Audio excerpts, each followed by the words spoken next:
Shalom, shalom, peace and blessings. Now let's get straight into it. Today's lesson is spiritual wickedness in high places, the GOAT worship agenda. And it's time for another entry in this spiritual wickedness in high places. And this is essentially where I'm going to attempt to show you and link up the worship of the different pagan deities of the scriptures, all right, and link them up with some of the same imagery and gods that we see pushed on us in today's society. You know, and the so-called elites, all right, that really run the show on the back end, they all have an agenda, all right, to push for us to worship these same deities that the children of Israel and the other nations, when I say the children of Israel in their wickedness and sin, and the other nations worship. So, excuse me. So today, it's about what we see with this GOAT, man. Today you always hear something about a GOAT. You know, Michael Jordan, the GOAT, LeBron James, the GOAT, GOAT this and GOAT that. Something is goated, they say now. And they got a bunch of commercials with goats in them and all of that. Celebrities, they got pets as goats and, so on and so forth. And there's a reason for that. All of these things, they don't happen for no reason. The more you understand how the world works, the more you understand that nothing is a coincidence. All right. And what they do is they put these different concepts like the GOAT, all right, and get you comfortable with it on a subconscious and conscious level. And the next thing you know, they bring it out to you in a blatant fashion. That's the same way that they push homosexuality out on our people. All right, they put it in the cartoons, they put it in different messages here and there, here and there. You had that energy, those demons and spirits being propagated to the people. And the next thing you know, you got that movie Brokeback Mountain, and the next thing you know, it's completely accepted. And the next thing you know, it's not only accepted, but it's celebrated and it's promoted. All right, it's the same way with everything else. The so-called Black woman, how you think she got to the point where, she used to be modest, used to have a pride of taking care of the home, wearing her own hair, different things of that nature, to now, it's prison to take care of the home. That's a sin there. If you call a housewife, that's a derogatory term. But the same with the so-called Black man. So-called Black man used to be known for taking care of his family. All right, but now we taught to be thugs and gangsters and sag and be a hood nigga, what they want to be nowadays, right? Kill your own brother, things of that nature, pimping our own women out. All right, so even on the political side, being a Republican and Democrat is not something that the so-called Black man used to be concerned with. All right, but anyway, this is getting a little. Does somebody have something?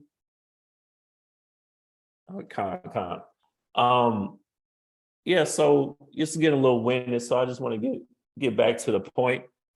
That's how they doing with this GOAT worship. All right, that's why you're hearing about the GOAT so much. But we about to break this all the way down and go to the roots of it, where did it come from, and why they pushing it on us. So let's get the first scripture that we normally start with on this. Let's get Ephesians chapter 6 and verse 12. God, this is the book of Ephesians, chapter 6 and verse 12. For we wrestle not against flesh and blood, but against principalities, against powers, against the rulers of darkness of this world, against spiritual wickedness in high places. And that's where this is coming from, against powers and rulers in the darkness of this world. There's a world that you see, on TV in the front end, which you think is reality, then you have a completely different world that's really going on in the back end. All right, that's the darkness of this world that most people are just not privy to. If you watch the movie Matrix, that's exactly what they were trying to portray to you. All right, you have the Matrix, and then you have what's actually going on, what you call reality. Because what you see before you with your eyes is really, this is all fake, for real. It's all simulation. If you don't understand what that means, it's okay. All right, watch the movie Matrix, and you'll be able to see that. Even though they were mostly dealing with the left-hand side, it's still the same concept, really, because we can't see the angels and things of that nature as well, and that's the real world. All right, let's get 2 Thessalonians chapter 2 and verse 7. It's the book of 2 Thessalonians chapter 2 and verse 7. For the mystery of iniquity doth already work. Only he who now letteth will let until he be taken out of the way. So the mystery of iniquity doth already work. It worked at the time that Paul wrote this. All right, and it's still working now. And what is the mystery of iniquity? Let's just look at this word mystery here. In a concordance in the Blue Letter Bible, which is just a definition of these words, essentially, a breakdown of them. It says a hidden thing, secret, mystery, generally mysteries, religious secrets confided only to initiated, not the ordinary mortals. A hidden or secret thing, not obvious to the understanding. So we know that Satan is a deceiver, right? But how do you deceive someone? The best way to deceive someone is sprinkle in a little bit of truth or half truths, all right, to draw that person in, but it's really just a deception the whole time. You know, any deception works like that. All right, and what they do is they mix in different concepts with the scriptures. That's what the mystery school system is about. All right, it says, what is a mystery school? And we're not going to get all of this because I want to make it through the scriptures and the history we got here. But essentially, you had a muddying of the scriptures mixed in with different pagan gods and deities and things of that nature. All right. So, for example, Christianity is a perfect example of this. So if you go to the church, since they have Bibles in the church system, you think that the church is built on biblical concepts, but it's really not. You understand? It's not actual. It's the church doesn't go by what's actually in the scriptures. Okay, they go by the doctrines of man, but people can't. You know, just like myself, well, you can't see that because, you know, it's purposefully muddied or brought in altogether, per se. So that's where the deception lies. All right, it looks like a duck's quack like a duck, but it's not actually a duck. That's Babylon for you. You know, what looks like a duck, quack like a duck, actually isn't a duck, not in this society. All right, so everything has to be closely examined, everything. Okay, all the concepts that you see talked about, you know, on TV, everything, it all has to be carefully scrutinized. Let's get Matthew chapter 24 and verse 24. God, this is the book of Matthew, chapter 24 and verse 24. For there shall arise false Christs and false prophets, and shall show great signs and wonders, insomuch that if it were possible, they should deceive the very elect. You know, that's how strong the deception is going to be in the last days, that if it was possible, if the Most High did not save the elect, they would be deceived also. That's how strong the delusion is going to be. That's how strong and great the signs and wonders are going to be. What does that mean? That means that the things that a lot of us, and I'm not saying I'm part of the elect, I'm just saying all of us as in children of Israel, really all people, all nations, the things that we're all going to see, you know, it's going to be hard to tell what's the truth and what's not.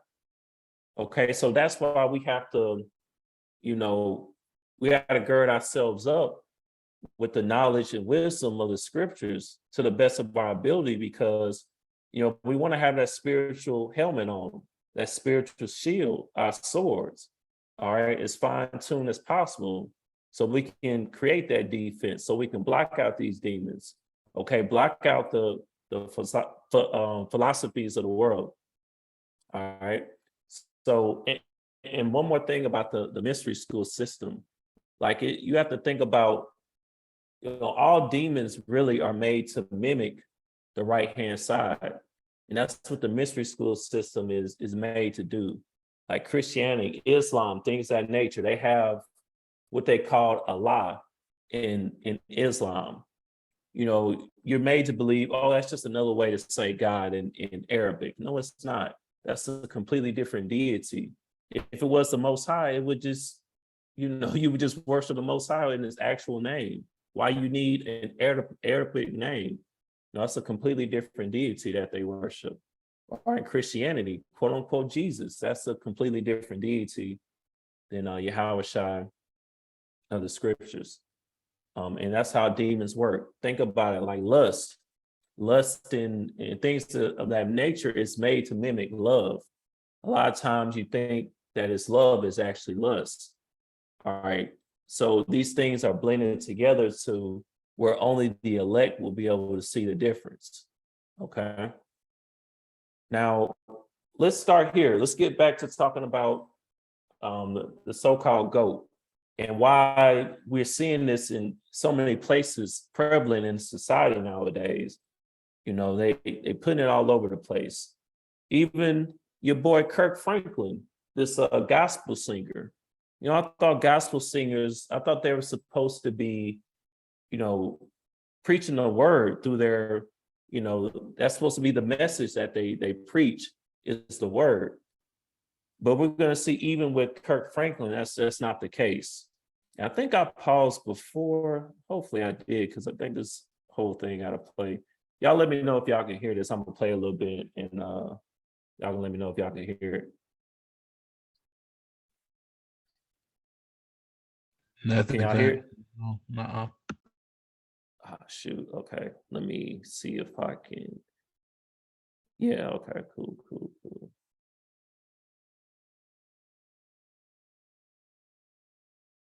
Slovakia. Gotta give authorization.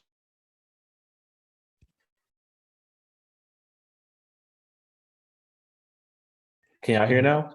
Yeah. No. I can't either. Hold on.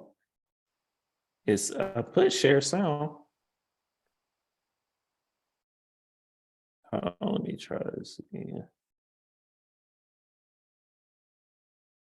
Yeah, now I can't even hear it. Okay. So for the sake of time, if y'all haven't seen this yet, essentially this dude, Kirk Franklin, he said that the lion and the lamb would bow down to the goat. Now, the play on words here to the average viewer is supposed to be that the GOAT stands for the acronym greatest of all time, which I guess is supposed to be the Most High or his son. I don't even know where you could go with that, because he said that the lion and the lamb would bow down to the GOAT. So we're not going to go over this too long, but we already know. Hold on,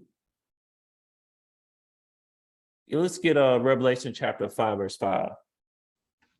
It's the book of Revelation, chapter 5, and verse 5. And I wept much, because no man was found worthy to open and to read the book, neither to look thereon.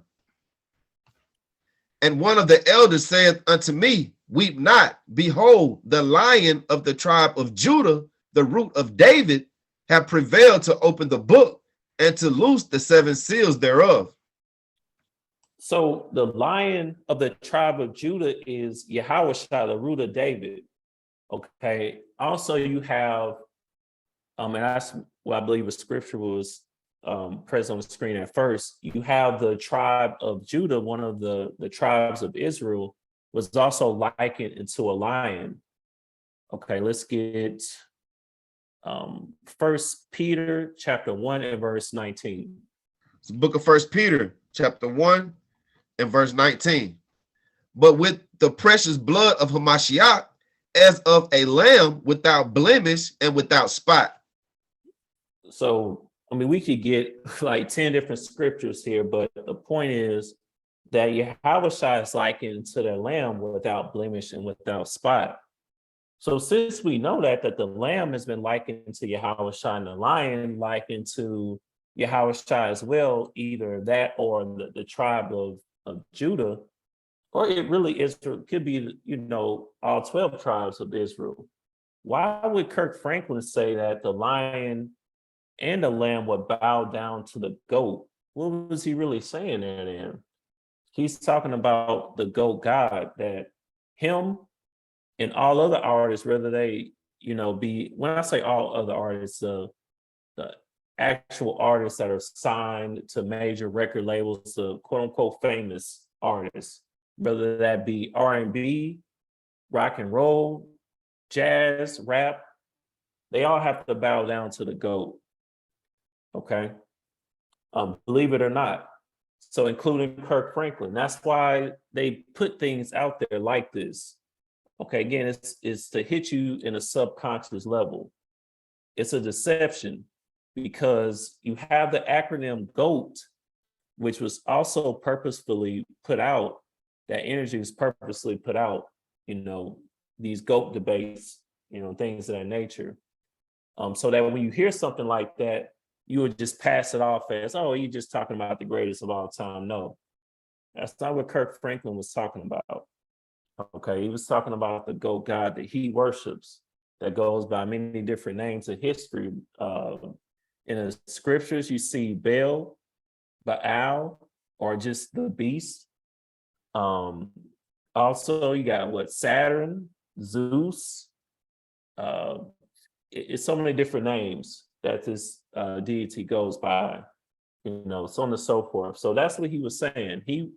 Because again, these people that believe in the pagan deities, they actually believe in the scriptures. They just think that the final battle with, Yahawashi, when he comes back, is going to end differently, but it's not. So that's why he said that. They think that their God is going to win, but Yahawashi and the angels are going to come destroy this place, man. All right. You can't believe in the scriptures halfway or 95% of the way and think it's just going to be a different story. It's not. Let's get Isaiah chapter 47 and verse 1. And what we're about to explain right now is, where does that come from? Like, where does this goat worship even come from? Like, why use the goat? We about to get there. Let's get Isaiah chapter 47 and verse 1. It's the book of Isaiah chapter 47 and verse 1.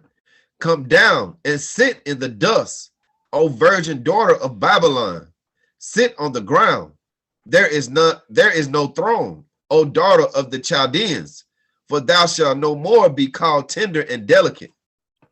Okay, so we know that the last rulership on planet Earth has always been likened to Babylon in the book of Revelation, right? So now we're going to see, what the Babylonians were doing. Now let's skip down to around, let's start at verse 12. Verse 12. Stand now with thine enchantments and with the multitude of thy sorceries, wherein thou have labored for thy youth. If so be thou shalt be able to profit. If so be thou mayest prevail.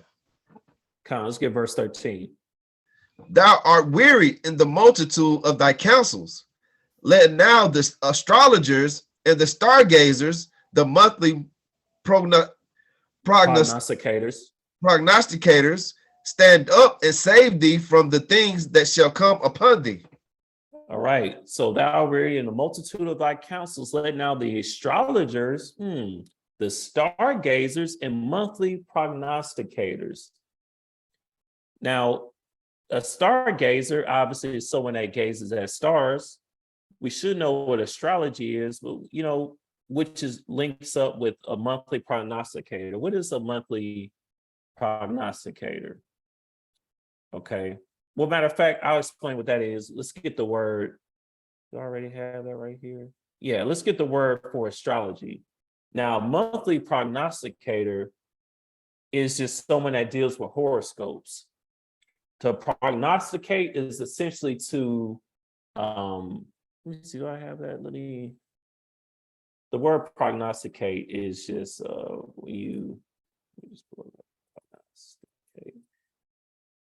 When you predict something. Okay. To foretell or prophesy an event in the future. So a monthly prognosticator is just somebody that simply uses horoscopes. Okay, we know the word month really comes from the word moon.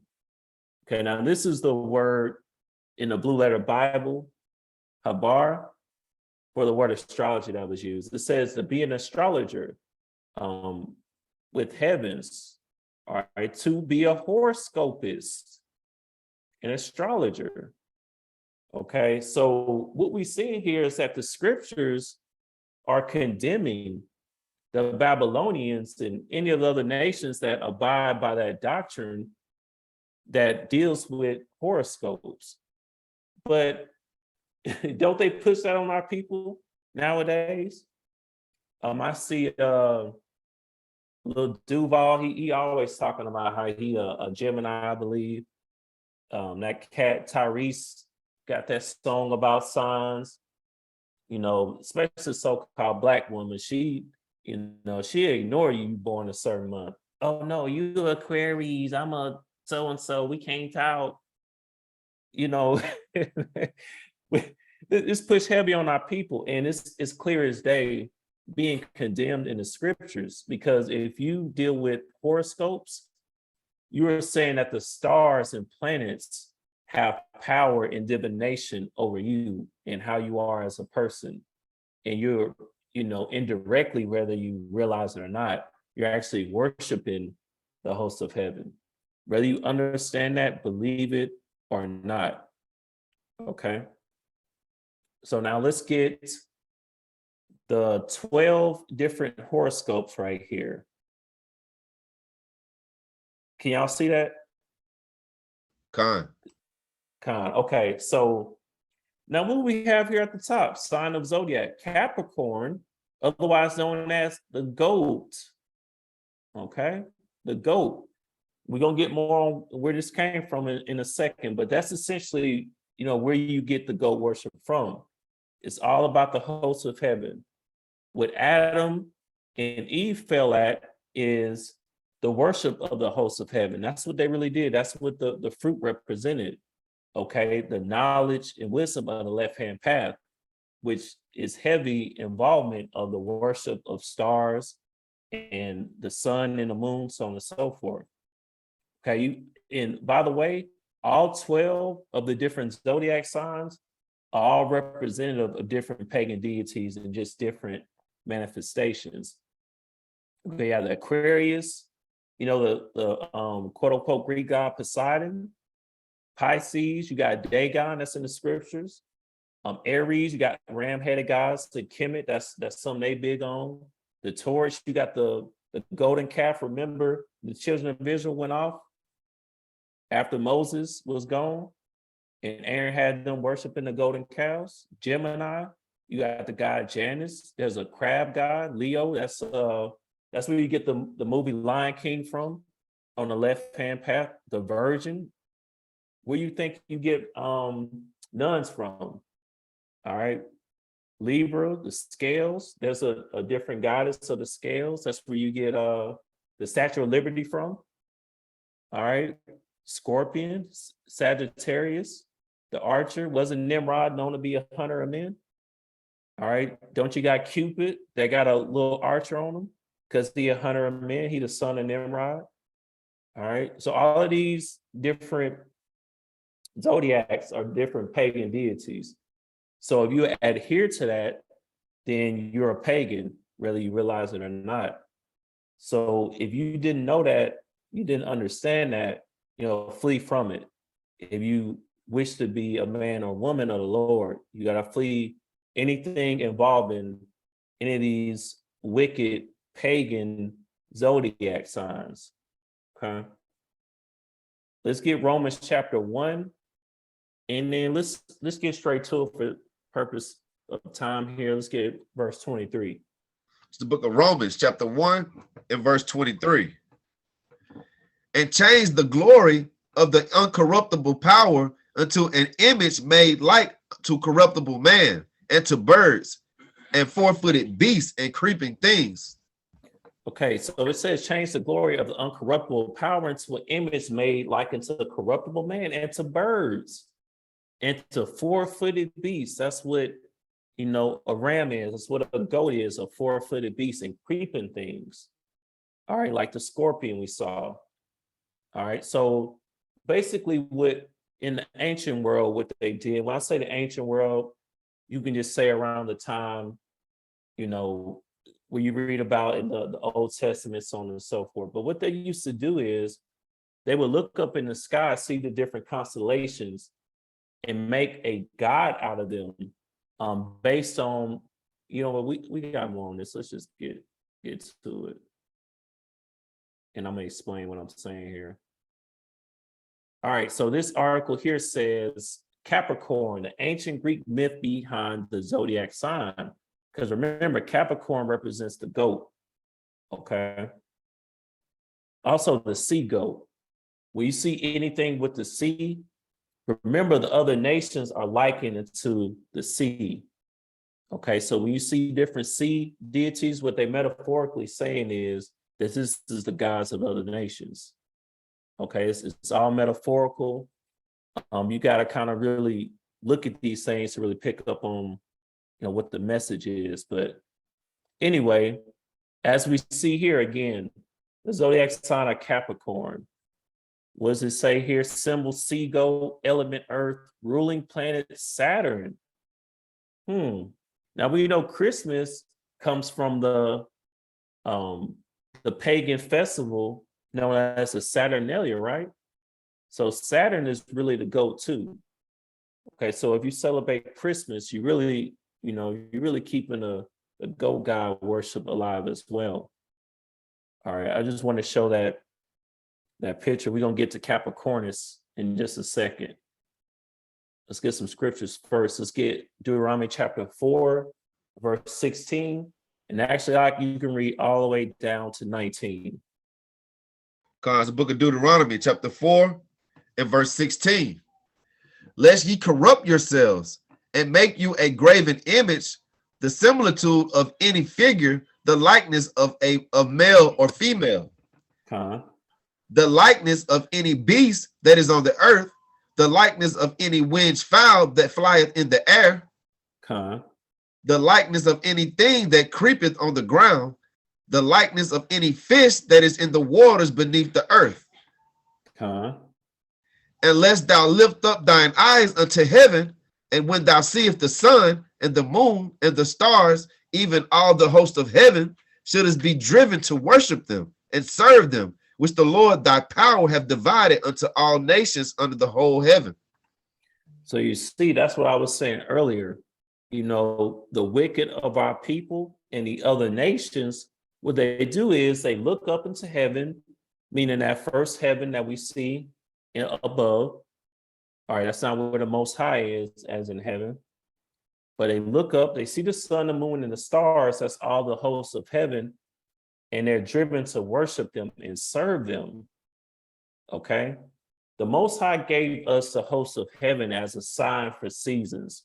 So you'll know, you know, when the days change, when is a month that goes by the moon. Okay, so on and so forth. They were made to serve us, not for us to serve them. You understand? That's supposed to be a reflection of the Most High and his power. You're not supposed to look at the sun and then worship it. You're not supposed to look at the moon. Oh my gosh, look how bright this is. Now I got a moon goddess. That's not how it's supposed to go down. At least if you intend on pursuing the right-hand path. All right, if you want to be a pagan, then, you know, go and do what you do. But, you know, if you want to be a man or woman of the Lord, you know, we got to flee these things. All right, that's why in church, you go to the church on Sunday. Okay, that's made after sun worship, because the sun is a light. All right, that light is, you know, we'll talk about that later on. Now, this is a constellation. that the goat comes from. Capricornus is the name of the constellation. It says the horned goat. I'm gonna pull up constellation real quick here too. So constellation essentially is like a pattern of visible stars. You know how you got the Big Dipper, and it looks like, well, not really to me, but you know, it's said to look like a Big Dipper, like a scoop or like a cup or something. That's why they call it the Big Dipper. So they did the same thing with the different pagan deities that they worship. So with Capricornus, it was said to them to look like a goat. Okay, so that's why they adopted that goat. And that's where that really comes from. All right, and this has been going on for thousands of years. So Capricornus is one of the constellations of the zodiac. It is Latin for horned goat, a goat horn, having horns like a goat in the form of a sea goat as well. So let's get why. I believe here we're going to talk about the horn aspect here, because it does say horn goat. So why are you always seeing horns? Like, we know the depiction you see of Satan has horns.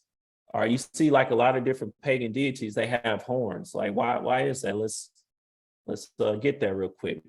Let's get Psalms chapter 148 and verse 14. First, we're going to deal with the right-hand path and what a horn represents. And then we're going to see why, you know, those that pursue the left-hand path, why they deal with the horn like they do. So let's get it. It's the book of Psalms, chapter 148 and verse 14. He also exalted the horn of his people, the praise of all his saints, even of the children of Israel, a people near unto him. Praise ye the Lord. Exalted the horn of his people. Okay, let's keep going. Let's get Luke chapter 1, and let's get verse 68 and 69. It's the book of Luke, chapter 1 and verse 68. And it reads, Blessed be the Lord God of Israel, for he hath visited and redeemed his people, and have raised up an horn of salvation for us in the house of his servant David. So, first of all, look at this verse. Blessed be the Lord God of Israel, for you have visited and redeemed his people. His people, okay? All right, he came for the children of Israel. But anyway, he have raised up an horn of salvation for us.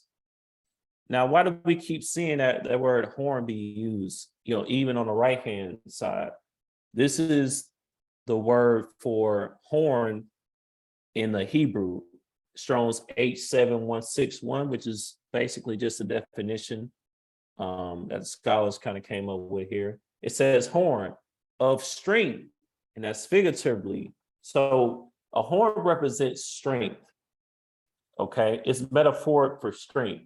That's on the left and the right-hand path. That's why you see the horn being used a lot with different deities, so on and so forth. But also, it's a ray of light. A horn also can represent a ray of light. And light is likened or metaphoric for knowledge. Like if you say, I'm going to enlighten you, or somebody enlightens you, they give you knowledge of something, right? So that's why you see the horn, the symbology or the metaphorical use of a horn. All right, and even again on the right-hand path. Let's get Exodus chapter 34 and verse 30. It's the book of Exodus, chapter 34 and verse 30. And when Aaron and all the children of Israel saw Moses, behold, the skin of his face shone, and they were afraid to come nigh him. So Moses, with that closer encounter, not to the Most High himself, but that closer encounter to the Most High, his skin on his face was even shining, because that's how much knowledge and wisdom that he received from the Most High. All right, now the other nations, you know, they deal with creepy and nasty looking figures, you know, so they take this concept of light being likened into light or a horn, and they take it literal. It's not literal. Like where it says here in Luke chapter 1, verse 69, that Yahawashi was our horn of salvation, it doesn't mean Yahawashi literally has horns. Okay, a lot of things are meant to be symbolic. Like Yahawashi is the lion of the tribe of Judah. He's not literally a lion. You know, that's metaphorical for the attributes of a lion. You understand? For the lion, that the courage that it has, how it's the king of the jungle. All right. So on and so forth. So, but it's not meant to be literal. But the other nations, a lot of times they'll take these different things that are supposed to be, you know, symbolic, and then they make them literal. Now let's look at this. So Moses by Michelangelo. This is a sculpture by the resonance artist Michelangelo. Now look at this. It says it depicts biblical figure Moses with horns on his head, based on the description in chapter 34 of Exodus in the Vulgate. Now look at this. First of all, this ain't Moses. That's first of all. He don't look like, you know, whoever this cat looking like, this old so-called white man. Okay, that's first of all. Second of all, now look at there. He has actual horns on his head. And that was based on Exodus 34. Now, what does that tell us? It tells us that Michelangelo was dealing with the left-hand path heavy, because we would never put actual horns, you know, we wouldn't have a sculpture, according to scriptures, we would have a sculpture of Moses anyway. But if we were describing Moses, we wouldn't say he had actual horns on his head. But Michelangelo and the other Renaissance artists, they were all, you know, pagans, Wiccans, all right, wicked. Okay, we're dealing with the left-hand path. But, you know, let's get more. Let's get Isaiah chapter 14 and verse 12. It's the book of Isaiah, chapter 14 and verse 12. How art thou fallen from heaven, O Lucifer, son of the morning? How art thou cut down to the ground, which didst weaken the nations? So we know Lucifer, I've said this many times, but let's get this in here. So let's get the Strong's for Lucifer. It says Lucifer, light bearer, shining one, morning star, Lucifer, of the king of Babylon and Satan, figuratively speaking here. So Lucifer means the light bearer. All right, again, that light being the left-hand side light or knowledge, or the shining one, just like we've been seeing. So that's why you see different deities, they have horns. Now we kind of putting this together. You see why they put, you know, horns on the deity that they saw in the sky, which was likened into a goat. So, and we see this in the scriptures as well. Let's get Daniel chapter 8 and verse 5. It's the book of Daniel, chapter 8 and verse 5. And I was considering, behold, and he-goat came from the west on the face of the whole earth, and touched not the ground. And the goat had a notable horn between his eyes. So a lot of times in the scriptures, when you see an animal being used, there's a reason for it. If you see an animal that's describing a person, like, for example, here, this is referring to Alexander the so-called Great, that they made us learn about in school, because Alexander the Great, you know, he was one of the first Caucasian rulers. That's why they make you learn about him. But anyway, he's called in the scriptures a he-goat. Okay, if you don't understand that, we don't have it up yet. We got to get that back uploaded, Daniel chapter 7. But you got to kind of go into Daniel chapter 8 to really get that. But Alexander the Great, quote unquote, is said explicitly in First Maccabees chapter 1 as well. But he was called a he-goat. But check this out. So Alexander the Great, in the different coins that he had, look at this. He had on horns. This is the coins that depicted him. And this may not be 100% authentic, because we know a lot of these coins are fake, but he definitely had on horns in his depiction. So he knew that he was the he-goat. Okay. And what does that mean? You know, what else does that represent? The goat has always been a symbol for sin. Okay. In well, not all of our sacrifices, but in a lot of our sacrifices, you'll see a goat was used for a sacrifice. It's almost always been synonymous with sin or with a sacrifice. Okay. And that's based on a lot of the different characteristics of the goat. Okay. The actual animal. Now, we kind of breaking a lot of this down. We're going to get to a lot of ways that it's being used in society. We just had to get a little background information here. But let's check this out too. Let's get Genesis chapter 27 and verse 11. It's the book of Genesis, chapter 27 and verse 11. And Jacob said to Rebekah, his mother, behold, Esau, my brother, is a hairy man, and I am a smooth man. I'm a smooth man. Jacob is a smooth man, dwelling in his tent. That's a so-called black man for you. But Esau, which is a so-called white man today, was a hairy man. Now, who else you know is hairy like a goat? All right, let's look at the word hairy here. We got this on the Who is Esau series, one of the 3 parts, but it says hairy, he goat, buck, a sacrificial animal. This is the word that was used to describe Esau, man. Kid, which is the baby goat. Goat, devil, satyr, hairy, rough.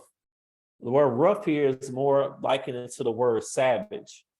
Okay, savage being you have no morals or principles. That's what kind of rough this is referring to. But as you see, Esau was called a goat.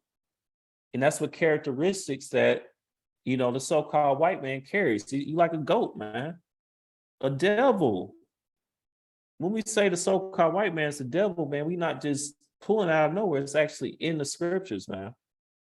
You understand? He a sacrificial animal for the wedding supper. That's another story. But anyway, he goat. So that's why Alexander the Great, which was a so-called white man, was literally called a he goat in the scriptures. Okay, and that's why they try to get you to worship the goat.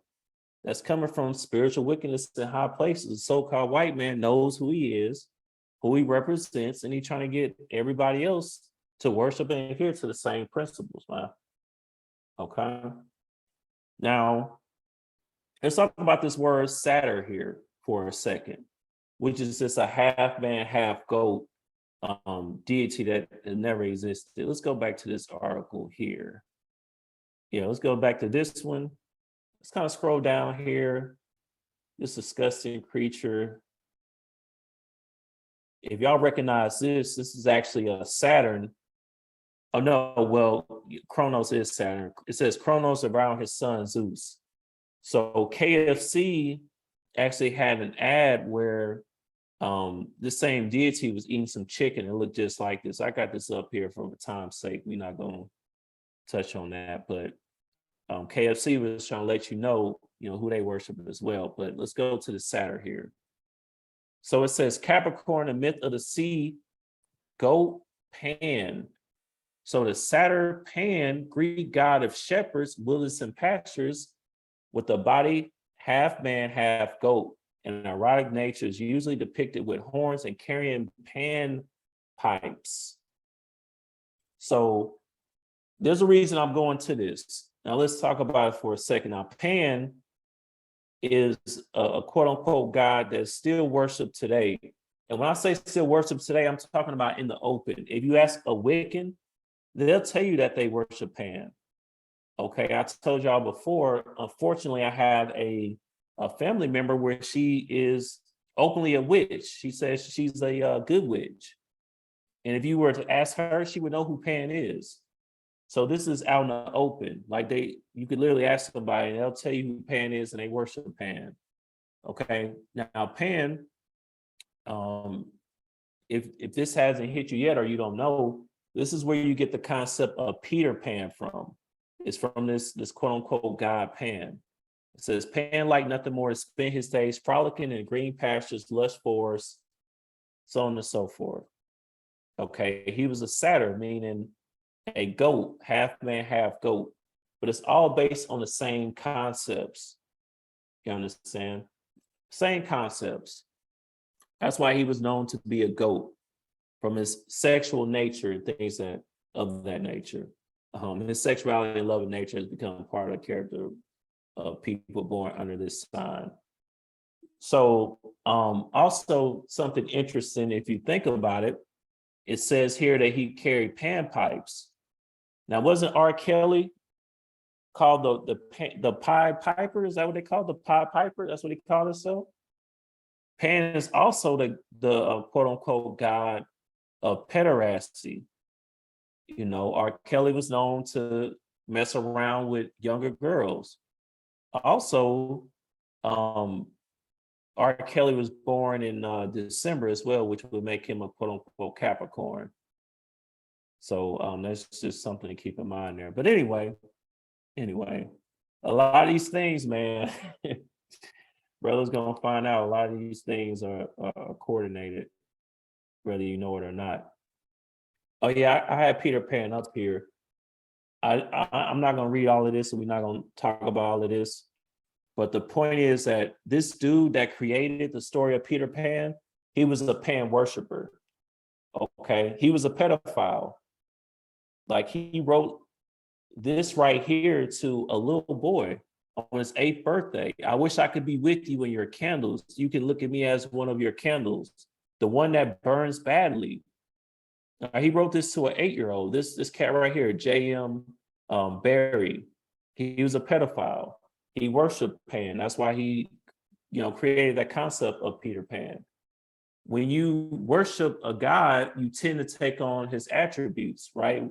We worship the Most High, so we keep the statute, laws, and commandments that he created. If you worship Pan, you believe in pedophilia. You believe in being a sexual degenerate, like this cat was. Okay. Now, while I went here, though, it says our modern idea of what the devil looks like come from the depiction of Pan with his horns and goat feet. So whether you understand that or not, the depiction of you see with the devil with the horns, and sometimes you see him with, half man, half goat, that comes from Pan. Okay, the worship of Pan. So that's essentially just Satan, right? That's the devil, Pan. Now let's just go straight to the source here. The Church of Satan, look what they have as their symbol, a goat head. You see the correlation here? The goat is likened to Satan. So that's why you seeing the goat being propagated so much. They trying to get you to be a part of the Church of Satan, man. All this goat talk, there's a reason for it. Now let's get Jeremiah chapter 10 in verse, what time we got? Let's get, let's start at verse 2 and then go to verse 3. It's verse 2 and 3, Baba Kashah. Cons, the book of Jeremiah, chapter 10 and verse 2. Thus saith the Most High, learn not the way of the heathen, and be not dismayed at the signs of heaven, for the heathen are dismayed at them. See, we have multiple warnings not to be dismayed at the signs of heaven. All right, not to worship the sun, the moon, and the stars and the constellations, not to deal with horoscopes. All right, to be a stargazer, astrologer, a monthly prognosticator. Let's keep going. Verse 3, for the customs of the people are vain, for one cutteth a tree out of the forest, the work of the hands of the workman with the axe. Let's get verse 4. Verse 4, they deck it with silver and with gold.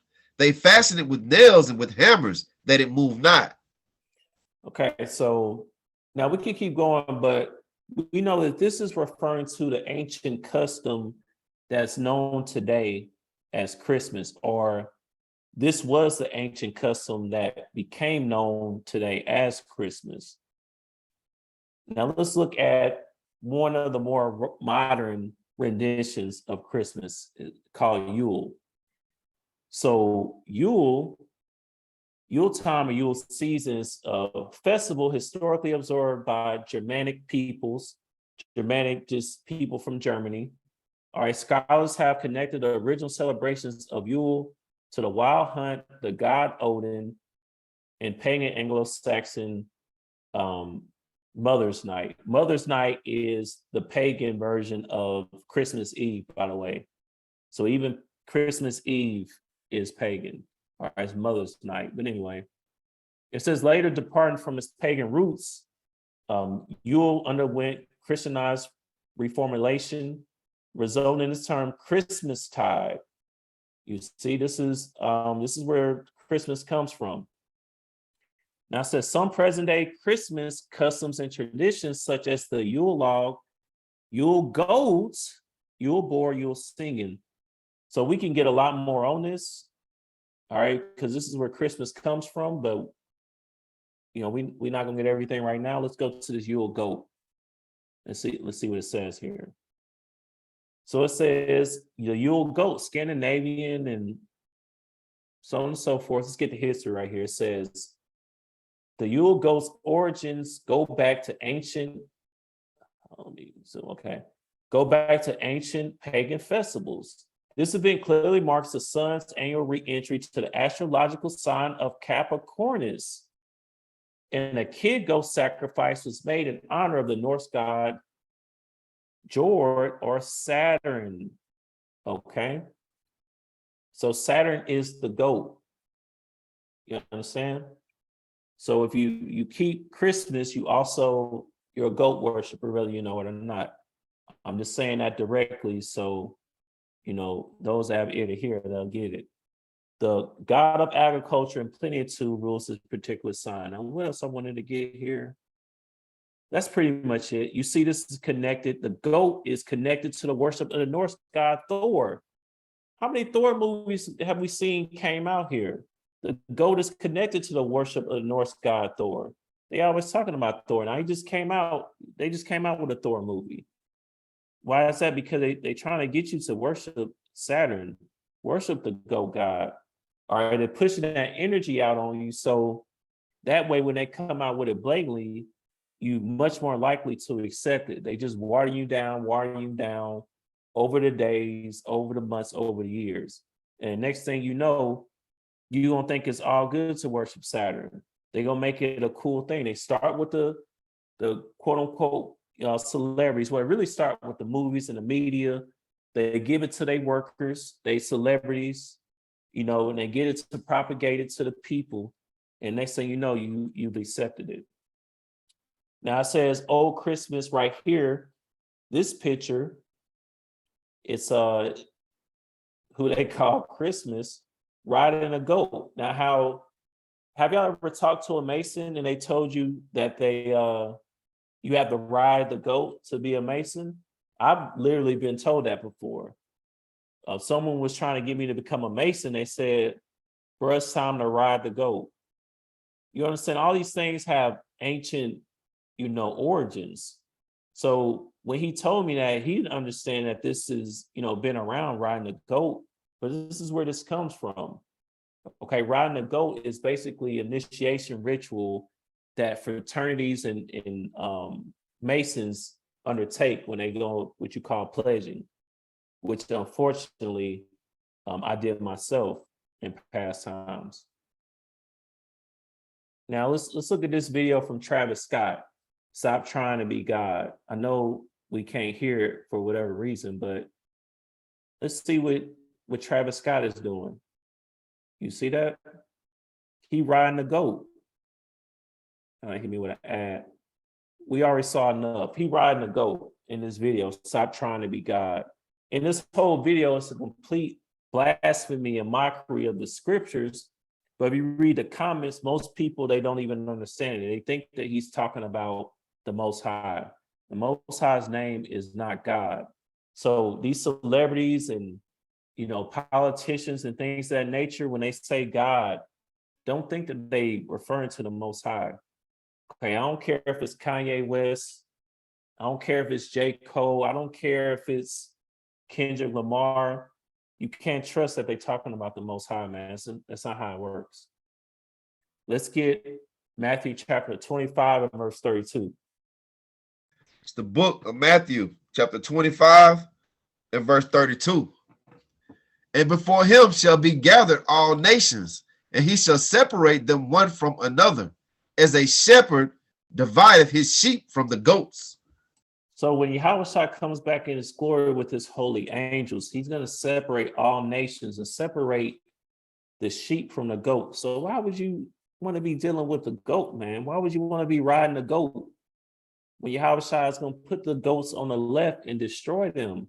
You understand? That represents the wicked of the nation of Israel and all the other nations, all right, that's going to be destroyed for not keeping the statute, laws, and commandments. Okay. So if a quote unquote Mason come to you talking about let's ride the goat, no, don't do not ride the goat. Okay, they're trying to get you to become a goat worshiper. Okay, whether you understand that, believe that or not. Now we're gonna run through this real quick. This is called the Witch's Sabbath. The names given to oil murals by Spanish artist Francisco Goya. Now, this cat, he the same person that painted this wicked image here of Saturn devouring his son. And I was telling y'all about this earlier. KFC came out with this ad with the same imagery there. Again, it's the same thing. They're trying to get you to accept these images as innocent. You know, you're not paying no attention. You just think it's quote unquote art. But they really pushing the left-hand side energy on you. You see, this is by Francisco Goya. Now, Francisco Goya, oh, that's wrong. Francisco Goya, he also did the Witch's Sabbath or the Great He-Goat. It says Satan hoax in the form of a goat. Okay? Satan has always been associated with a goat. So if you look through all this, we won't have the time, but all the different paintings that he had were all with witches were, you know, involving goats as well, which is just symbolic for sin. All right. That's why the Church of Satan got the image of the goat. They understand that's an image of sin. You understand? I went to the Church of Satan official website, and that was really something else, the junk they were saying on there. Connor, brother, brought this out. The Satanic Fountain in 5 Point South in downtown Birmingham has a goat on it as well. Okay, they got that down there in downtown Birmingham. You paid no attention, it's a little fountain, but it's really satanic as well. Good point, brother. Let's get Leviticus chapter 17 and verse 7. God, it's the book of Leviticus, chapter 17 and verse 7. And they shall no more offer their sacrifices unto devils, after whom they have gone a whoring. This shall be a statute forever unto them throughout their generations. So it says here they should do no more offering their services unto devils. This is the children of Israel that was offering sacrifices unto devils. All right, the goat has a book open teaching other animals. Yep, our brother brought that out as well. In that same Satanic Fountain in 5 Point South, the goat has a book open teaching other animals. So that's a spell book. You understand? Teaching a left-hand path to other quote-unquote animals or creeping things really to other nations, like in Hosea chapter 2. But anyway, it says, and I'm not saying anyway to your point, brother. Great point. I'm glad you added that. Just trying to get back here real quick. It says, and they shall no more offer their sacrifices unto devils. And when you look at other translations for Leviticus 17 and 7, what do you see here? So KJV says, and they shall no more offer their sacrifices unto devils. The NKJV says, into demons. They replace the word devils with demons. And look at NIV says, offer their sacrifices to goat idols. Goat demons. So again, the word goat, or the image of the goat, the symbology of the goat, it's always been for Satan, always been for devils, for demons. You understand? So when you see that talked about in the society, that's exactly why. All right, the Michael Jordan and LeBron debate, now on a surface level, is really not a debate to me. However, on a spiritual level, though, for real, all jokes aside, on a spiritual level, the reason that they talk about this constantly, the GOAT, who is the GOAT, is so that you can get that in your subconscious to accept the GOAT, man. Let's get Ecclesiastes chapter 1 and verse 9. The book of Ecclesiastes, chapter 1 and verse 9. The thing that have been, it is that which shall be, and that which is done is that which shall be done. And there is no new thing under the sun. There's no new thing under the sun. Goat worship has been around. All right. This article here says condensed history of goat worship throughout the ages. You see here Azazel, or the scapegoat, in the scriptures called the scapegoat. Okay, back in 2300 BC in ancient Assyria. We see here, look at this, Pan getting down with a goat, man. That's your boy Peter Pan out here, you know, doing this thing with a goat. All right. This is, if you actually, I'm not gonna read that out loud, but you see what it says here, man. That's what the goat represents. And, you know, the other nations and the wicked of our people, we've always known that. Okay. Now, this is Thor again, riding upon two goats. That's why they got so many Thor movies, you know, put these in the commercials, so on and so forth. That's the same image we saw earlier. In the Baphomet. Now, this could be a whole different breakdown, talking about the Baphomet, which I plan on covering in one of the other installments in this series. But you see that the Baphomet, which is one of the main deities worship in this society, you see has male and female parts. There's a reason for that.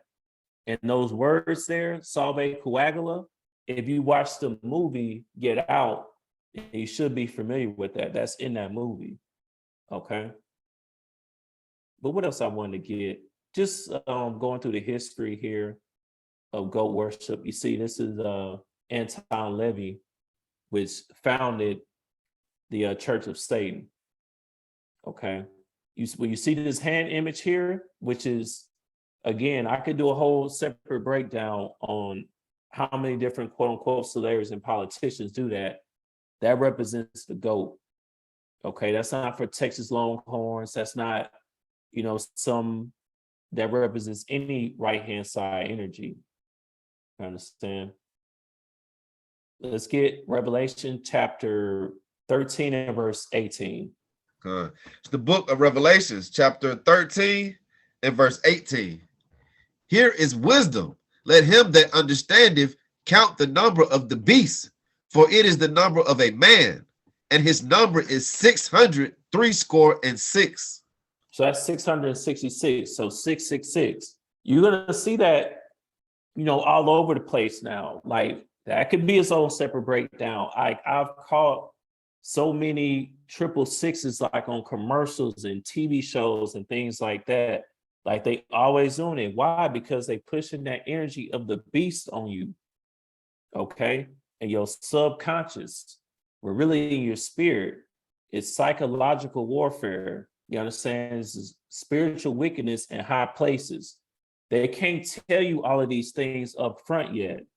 The average person is not ready to hear that up front. All right. Bro, so if you look at the Lakers' new jerseys, there's a 6 in the corner. Now LeBron's jersey literally has 666 on it. I even see that. I'm gonna look at that. And like Steph Curry's logo is a 666. If you pay that any attention, the hand symbol that the Kappas, the fraternity Kappa Alpha Psi that they throw up is a 666. That's what that hand sign, the OK hand sign, that's a 666. Now, the 666, if you understand, if you don't understand what that really is, it just represents the goat or Saturn. Okay.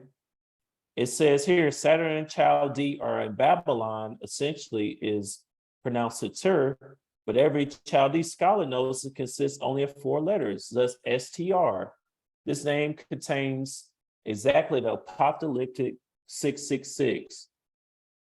Saturn is the goat-legged half-man, half-goat deity, headed by Pan, so Pan represents 666. You understand? Early Babylonians called the sun the goat, so sun worship is attached to the goat. You go to church on Sunday, man, you going there for the goat.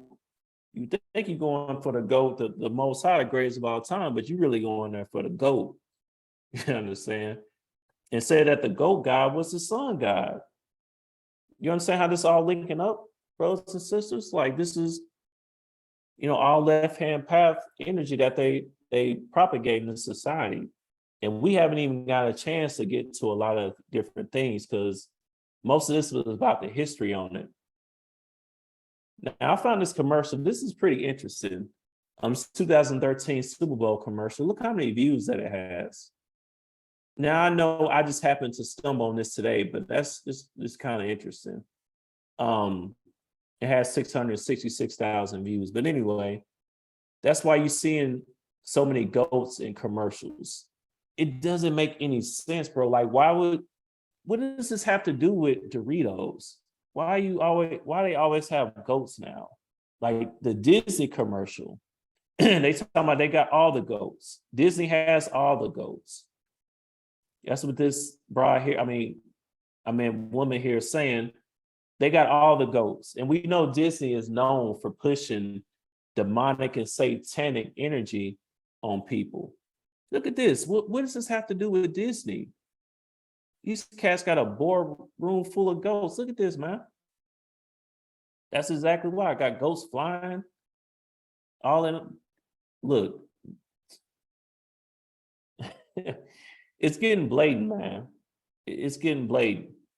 But for the sake of time, let's close this thing out. Apologize for keeping us over again. Let's get this last verse and close this thing out. Let's get John chapter 8 and verse 44. It's the book of John, chapter 8 and verse 44. And it reads, "Ye are of your father, the devil, and the lust of your father ye will do. He was a murderer from the beginning, and abode not in the truth, because there is no truth in him. When he speaketh a lie, he speaketh of his own, for he is a liar and the father of it." He is a liar. The devil is a liar. It has been a murderer from the beginning, abode not in the truth. So you have to understand, don't pay this cat Kanye West no attention. Okay. He got this book of Yeezus. He said he got serpent energy. What else this clowning did? He just came out with a White Lives Matter shirt not too long ago. Okay, if he was really about the truth, he wouldn't be doing these types of things. Don't let these cats like Kanye West and everybody else deceive you. All right, when you see things like goats and different animals in the media, there's a reason for it. I do these lessons so that you can better, me and myself included, we all can better see the differences between a right-hand path and a left-hand path. So, don't be I ain't gonna say of your father, but don't be of the devil, man. Don't pay this stuff no attention. Stick to the scriptures. If it's not in the scriptures, don't adhere to it. And let's try not to fall for these lies, man. And pushing goat worship on us. There'll probably be a part 2, but for now, that's it. Shalom.